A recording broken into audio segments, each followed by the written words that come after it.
first reading is from the book of Genesis, chapter 17, verses 1 through 7, and then verses 15 through 16. And let's see, that's on page 12 of your Pew Bible. The sign of the covenant. When Abraham was 99 years old, the Lord appeared to Abraham and said to him, I am God Almighty, walk before me and be blameless. And I will make my covenant between me and you, and will make you exceedingly numerous. Then Abraham fell on his face, and God said to him, As for me, this is my covenant with you. You shall be the ancestor of a multitude of nations.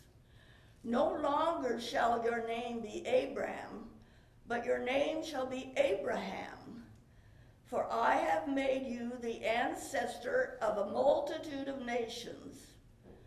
I will make you exceedingly fruitful, and I will make nations of you, and kings shall come from you. I will establish my covenant between me and you and your offspring after you throughout their generations, for an everlasting covenant, to God, to you, and to your offering after you. God said to Abraham, As for Sarai, your wife, you shall not call her Sarai, but Sarah shall be her name. I will bless her, and moreover I will give you a son by her. I will bless her, and she shall give rise to nations, kings of peoples, and shall come from her. Then the second reading this morning is the Gospel according to Mark, chapter 8. Jesus foretells his resurrection, his death and resurrection. Then he began to teach them that the Son of Man must undergo great suffering and be rejected by the elders, the chief priests, and the scribes, and be killed, and after 3 days rise again. He said all of this quite openly, and Peter took him aside and began to rebuke him. But turning and looking at his disciples, he rebuked Peter and said, Get behind me, Satan, for you are setting your mind not on divine things, but on human things. He called the crowd with his disciples and said to them, If anyone wants to become my followers, let them deny themselves and take up their cross and follow me. For those who want to save their life will lose it, and those who lose their life for my sake and for the sake of the gospel will save it. For what will it profit them to gain the whole world and forfeit their life? Indeed, what can they give in return for their life? Those who are ashamed of me and of my words in this adulterous and sinful generation, of them the Son of Man will also be ashamed when he comes in the glory of his Father and with the holy angels. This is the word of the Lord.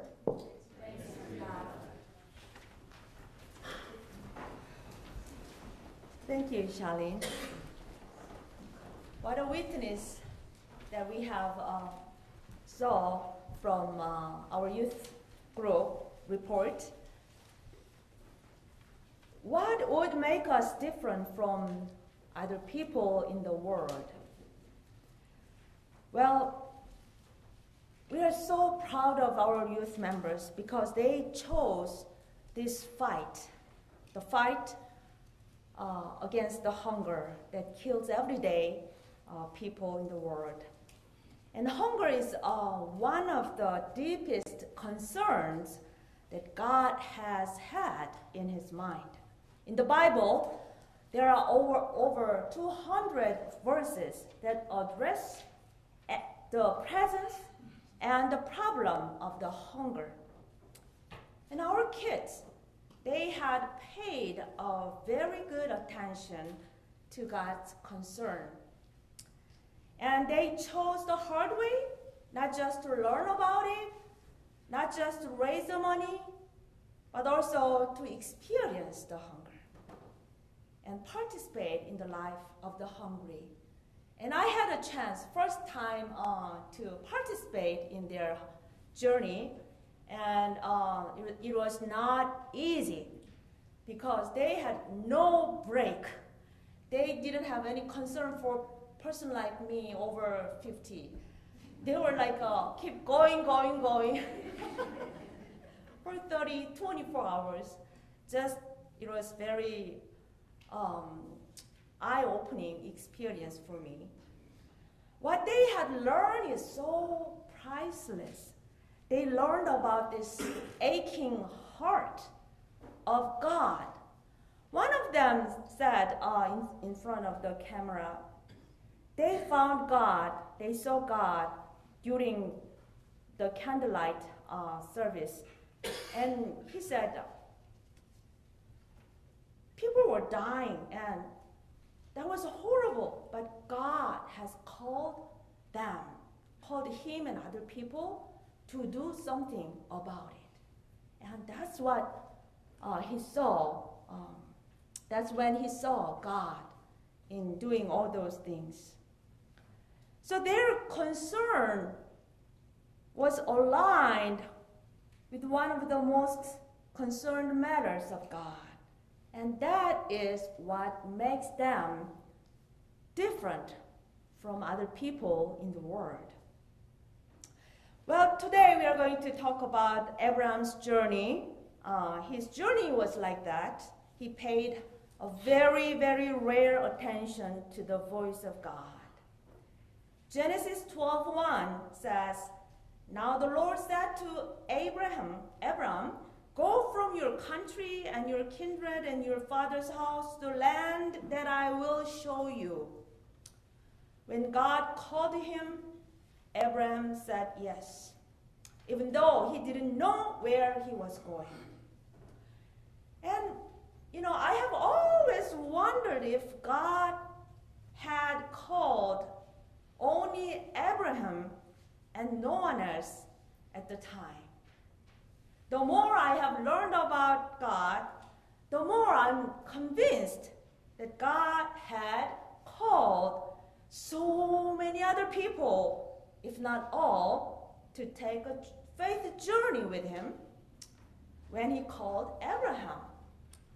There are so many evidences in the Bible. One example is the king Abimelech, who feared and obeyed God after he took Sarah, Abraham's wife, into his palace without knowing that she was Abraham's wife. And King Abimelech was just a random person with power in the area where Abraham was passing by. Surprisingly, King Abimelech knew God, and he even talked with God in his dream, and he listened to God and obeyed God's commandment. It's all written in Genesis chapter 20. The king Abimelech was a clear evidence that God had called so many other people at the time. Our God constantly calls people and invite them to walk with him. Look around us. We are the proof, right? We are the evidences. Calling God is what God does all the time. It's like his job. It's like AT&T or Verizon, whatever. Communication business was really God's job. But not everybody answered his call. The king Abimelech seemed to open up his heart to God at the time, but we don't know how long his journey with God had lasted. We don't know that. One thing we know for sure is that Abraham had not given up on the way, but faithfully finished his journey with God to the end. This does not mean that his journey was perfect, right? It was far from being perfect, as we all know from reading the Bible. He had actually constantly fallen into temptations and went on with his own ways over and over again. First, he went down to Egypt when he had famine in his town. He left God's promised land, Canaan. At that moment, Abraham did not really mind the will of God, who promised to give him the land of Canaan. He acted out of fear, not out of faith. And second case, he lied about his wife Sarah to the kings whom he met on the way. Sarah was handed over to strange kings, not just once, but twice, because Abraham lied that Sarah was his sister and not his wife. So Sarah was deeply hurt. Their marriage was shaken up. During those 2 times, Abraham did not really mind what God minded most. God promised Abraham to give a son through Sarah, but Abraham did not mind that. He acted rather out of fear again and again. So when we lose our faith in God, we all have experienced, when we lose our faith in God, we act out of fear and damage our relationships with our spouses and children. Well, someone said that there are 3 rings in marriage: engagement ring and wedding ring, and what is that? What the third one? Suffering? People say that. But some might add the 4th, like boring, or the 5th ring, despairing. Then the couple begins to fall into all kinds of temptations. Abraham's marriage was getting messier and uglier as he had lost his faith in God. Abraham had failed many times to build a safe house for his family. When he failed to trust and obey God, he failed to make a safe home for his family.